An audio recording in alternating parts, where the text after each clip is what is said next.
nobody outside of a few chosen people within his circle know. And he knows that he's got to be on the lookout for this one that will come and replace him, because God has ordained it. It has nothing to do with David, but it has everything to do with David. Yet David doesn't know this. And David comes already with an anointing. And this anointing that David has will keep David in alignment. This is the majesty of God. David doesn't even know the anointing in its totality that he has. He knows he has it. And he knows who he was before Samuel came.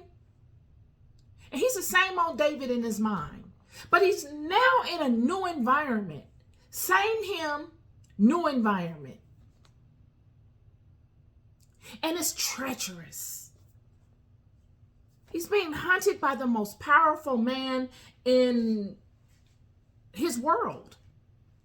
A man that has resources at a time where it was the haves and the have-nots, and there was no mid-ground. He is exiled from his community. He can no longer go amongst his family. He can no longer go amongst his village. He must go amongst strangers because his entire house has turned on him because of the king of his house. He doesn't even know why. Yet the king knows. Nobody else knows but Samuel, God, and Saul. David is a king on the run and don't even know it. Those that are taunting David are taunting a king. Had they known the truth of David and the entire truth of what's going on, there would be no taunting. But it would all be used to the benefit of both God and David. Because David would get firsthand knowledge as to how to maneuver in the most treacherous of environments. He would learn through activity, through experience, what it is like to be completely and utterly betrayed. Rejected is not even a word. It ain't even strong enough. Don't hold enough weight. Ostracized, outcast, humiliated. I'm talking about laid bare naked in front of people that you would normally put your best foot forward in front of. He would be empowered from the back end. He would be introduced to circles from the back end, not from the best light. Surely he would initially be introduced from the best light. Surely the people would be speaking highly of David. But it wouldn't be long before that was completely mirrored. There would be more time that David would spend working his way from the back end than he ever spent leading from the front, leading from his best face, his best attributes. He would be introduced to foreign kings by word of mouth, because this is what's going on. This is the primary mode of communication at the time, was word of mouth. There was no newspapers. People couldn't read like that. There was no TV. Word of mouth. And people at that time loved to get around each other and have a good story. David was the talk of the town. Yet he's the talk of the town in his worst light.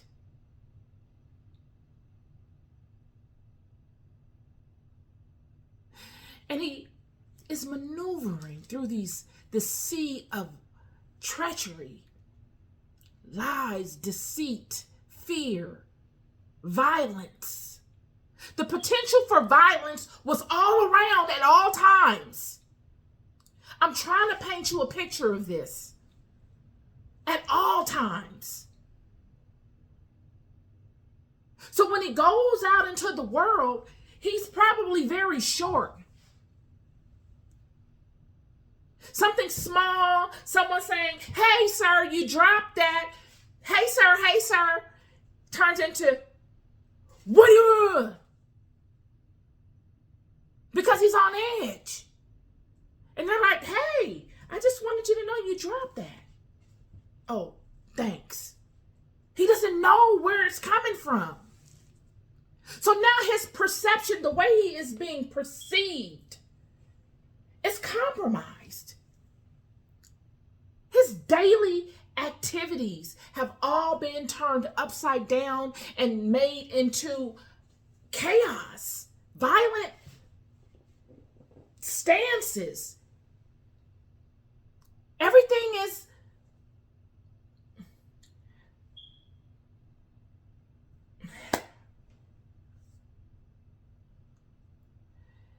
is an issue. Yet he does not allow it to control him.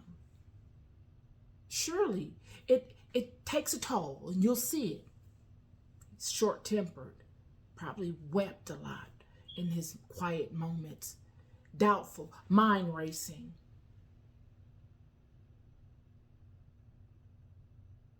But what really mattered, he didn't allow it to shift. And that is the part that you don't know how important it is until you're in it. And that's the part we don't show enough homage to, because not many people know what that's like. He has men that come to his defense and partner with him. Yet he is able to control himself. He doesn't know that he's going to be king. He's on the run. He thinks this is a misunderstanding. He is the last to know. He has people that come to partner with him that don't even know. They can guess and they can say what's going on, what they've heard is going on, but nobody really knows the truth of it outside of Saul and Saul's inner circle.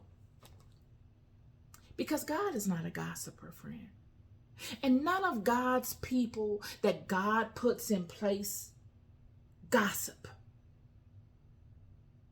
It's as if once you become acclimated and aligned and you have an anointing, a true anointing, a prophet don't gossip. You've risen too high. It doesn't even entertain you to sit up and gossip. Gossip about what? Your mind is at heights that are elevated above that. This is intelligence. This is it's intelligence. You are above that. Not even in your idle time do you want to gossip. Sure, you can have conversation. But the people that are coming upon David are coming upon David trying to fill in the gaps within the puzzle to make it all make sense. Yet they don't know. And David could easily be swayed by the opinions of them, or by the false information that some of them, you and I both know, more than likely came with. And he could have got riled up. There were several times David crept on Saul and could have touched him. And literally did touch him. But humbled himself and said, friend, I don't know what is wrong here. I didn't do anything to you. And if I did, remind me, because I will overcome whatever it is and rectify it. And each time he comes upon Saul, y'all, Saul is always the same. David, I know I shouldn't do it. David, I'm sorry for doing that. I'm not going to do it anymore. David, I know, you haven't done it. It's always the same thing, but he can never be honest, because being honest opens the window to the truth and all the light floods in and there's no reversing it. The gig is up. The jig is up. Once the truth comes out, the jig is up. The people immediately lose interest. He could never regain it. It would expedite his demise. He's got to keep the truth hidden. He's got to do whatever he can do to elongate his time. And that is the part that everybody involved did not know. But that was the most valuable aspect.